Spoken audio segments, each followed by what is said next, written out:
मकवानपुरको मनहरी गाउँपालिका वडा नम्बर 2 मा रहेको सीता माध्यमिक विद्यालय अहिले उत्साह र स्मृतिले भरिएको छ।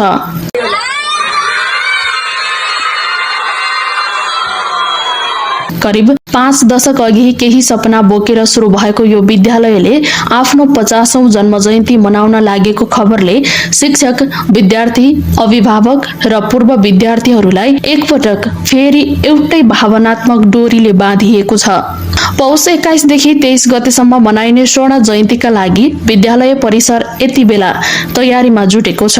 कक्षा कोठा, सभाहल र खेल मैदानमा चहल पहल बढेको छ। कसैको आँखामा विगतका सम्झना छन्, कसैको मनमा वर्तमान सुधार्ने चाहना र कसैको सपनामा भविष्यको सीता मावि अझ सशक्त र उदाहरणीय विद्यालयको रूपमा उभिएको देखिन्छ।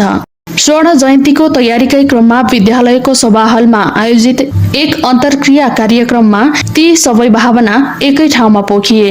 कार्यक्रममा सहभागी पूर्व विद्यार्थीहरूले आफ्ना बाल्यकालका दिन सम्झिए, शिक्षकहरूले संघर्षका कथा सुनाए र कर्मचारीहरूले विद्यालय प्रतिको अपनत्व व्यक्त गरे। सबैको साझा सुझाव एउटै थियो, स्वर्ण जयन्ती केवल औपचारिक कार्यक्रम नबनोस्, यो विद्यालयको विगत, वर्तमान र भविष्यलाई जोड्ने अवसर बनोस्। हाम्रो यो स्वर्ण जयन्ती महोत्सव कार्यक्रममा 21 गते उद्घाटन कार्यक्रममा हामीले चाहिँ यसै बागमती प्रदेशका मुख्यमन्त्री इन्द्रबहादुर बानियाज्यूबाट उद्घाटन गर्नुहुनेछ।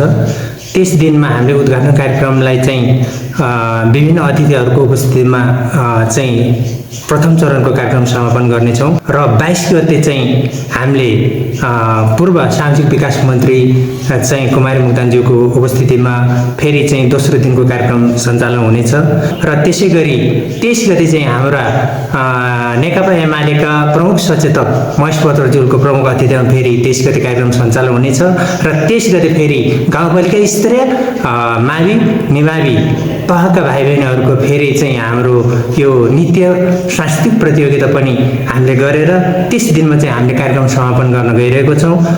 अन्तर्क्रियामा सहभागीहरूले विद्यालयको दीर्घकालीन विकासको लागि स्पष्ट योजना आवश्यक रहेको धारणा राखे। 50 वर्षको इतिहासमा आफै गर्वको कुरा हो, तर अब आगामी 50 वर्षका लागि पनि स्पष्ट दिशा चाहिन्छ, एक पूर्व विद्यार्थीले भावुक हुँदै भनेका थिए। विद्यालयका प्रधानाध्यापक विशाल घलानका अनुसार स्वर्ण महोत्सवका अवसरमा हाजिरी जवाफ प्रतियोगिता, नृत्य तथा विभिन्न सृजनात्मक कार्यक्रम आयोजना गरिनेछ।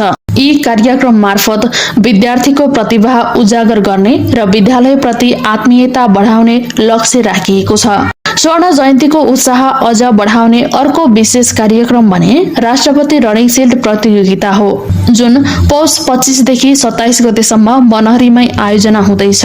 यसले विद्यार्थी मात्र होइन, अभिभावक र समग्र समुदायमा पनि खेलकुद र शिक्षाप्रति नयाँ ऊर्जा थप्ने विश्वास विद्यालयले लिएको छ। प्रधानाध्यापक घलान विद्यालयको विगत सम्झिँदै भन्छन्, एक समय हाम्रो विद्यालय शैक्षिक नतिजामा पालिकामै उत्कृष्ट मानिन्थ्यो, तर पछिल्ला केही वर्षमा विभिन्न कारणले त्यो स्तर कायम राख्न चुनौती आयो। उनका अनुसार स्वर्ण महोत्सव केवल उत्सव मात्र होइन, आत्मसमीक्षा र पुनः उत्थानको अवसर पनि हो। यसले शिक्षक, विद्यार्थी र अभिभावक सबैको मनोबल बढाउने र सीता माविको पहिचान फेरि उचाइमा पुर्याउने विश्वास छ। पौष 21 गते उद्घाटन कार्यक्रम रहेको छ। यो स्वर्ण स्तम्भ अनावरण कार्यक्रम रहेको छ र यसमा हाम्रो कलाकारहरू चाहिँ आरोह नेपाली, रबिन चेपाङ र 22 गतेको कार्यक्रममा सुमिना लोको उपस्थिति र 23 गतेको अन्तिम दिन समापन समारोहको दिन चाहिँ आरोह नेपाली, बालिका तामाङ र देवलाल मुक्तानको कलाकारहरूको उपस्थितिमा कार्यक्रम सम्पन्न हुन गइरहेको छ। विद्यालयले महोत्सवलाई सफल बनाउन समुदायसँग सक्दो सहयोग र सहभागिताको अपेक्षा गरेको छ। अझै महत्त्वपूर्ण कुरा के छ भने स्वर्ण महोत्सवबाट सङ्कलन भएको खर्च कटाएर बाँकी रकम आर्थिक अवस्था कमजोर र अशक्त विद्यार्थीको शिक्षामा सहयोग पुग्ने गरी अक्षय कोषमा राखिने निर्णय गरिएको छ।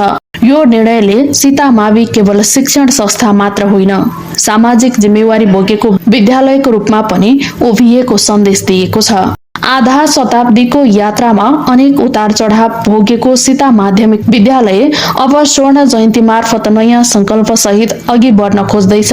विगतका स्मृति, वर्तमानका चुनौती, भविष्यका सपना बोकेर सीतामावि फेरि एकपटक समुदायलाई एउटै ठाउँमा जुटाउने तयारीमा छ।